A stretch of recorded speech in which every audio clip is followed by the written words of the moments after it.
The Chimeran threat began in Russia. The origin of the virus is unknown, but its effects were devastating and swift. In the 1930s, reports of biological experiments began leaking out of Russia. Then reports of villages destroyed overnight. Then entire cities. We feared the Russians had developed a weapon of unparalleled power. The truth was far worse.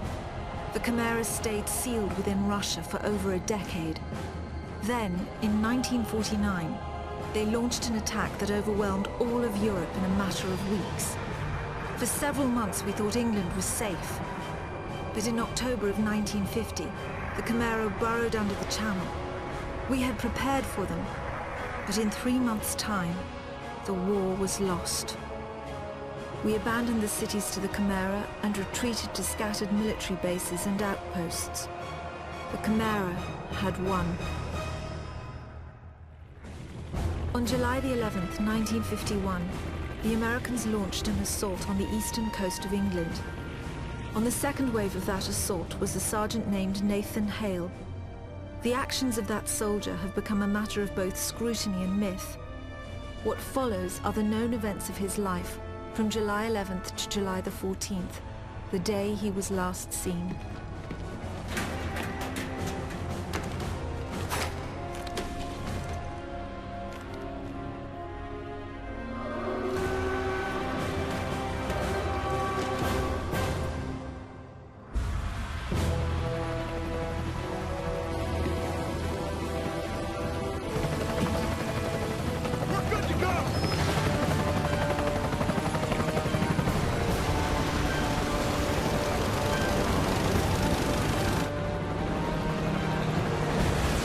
Soldiers had no idea what they would soon be facing.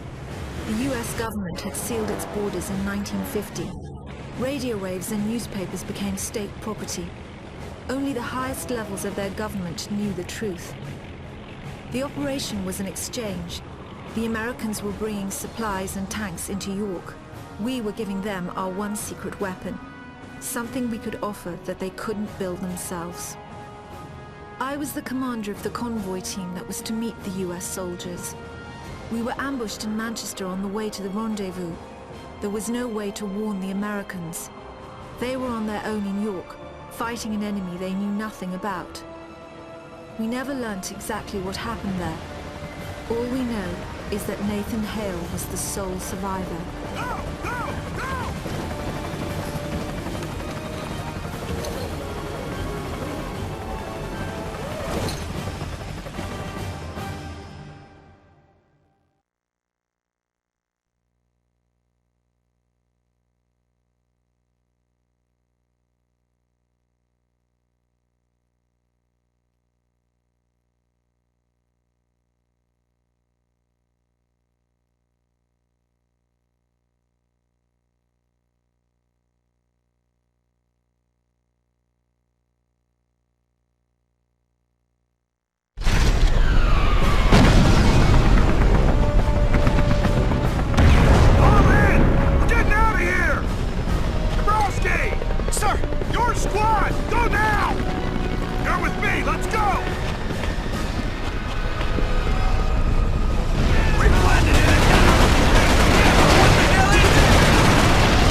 birds! I'll catch up!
Double time.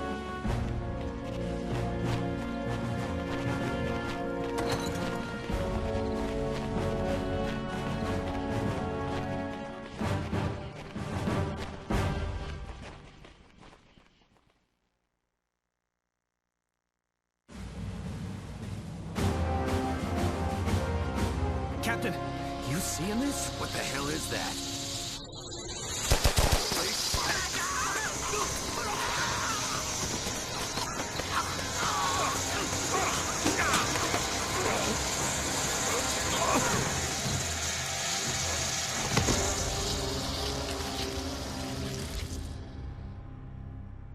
No one knows exactly how Hale was infected by the Chimeran virus. Our only clue is a journal entry recovered from the body of a US medic. It says that he encountered a number of comatose soldiers in a dry creek bed. One of the soldiers, a sergeant, suddenly woke up. Unlike the other soldiers, his body had no wounds at all. The sergeant refused any kind of medical examination, insisting on catching up to the rest of the company. If that sergeant was in fact Nathan Hale, then he remains the only known person to wake up after being infected. Whether the Chimeran virus mutated within him, or whether his body had an innate resistance to it, remains a mystery.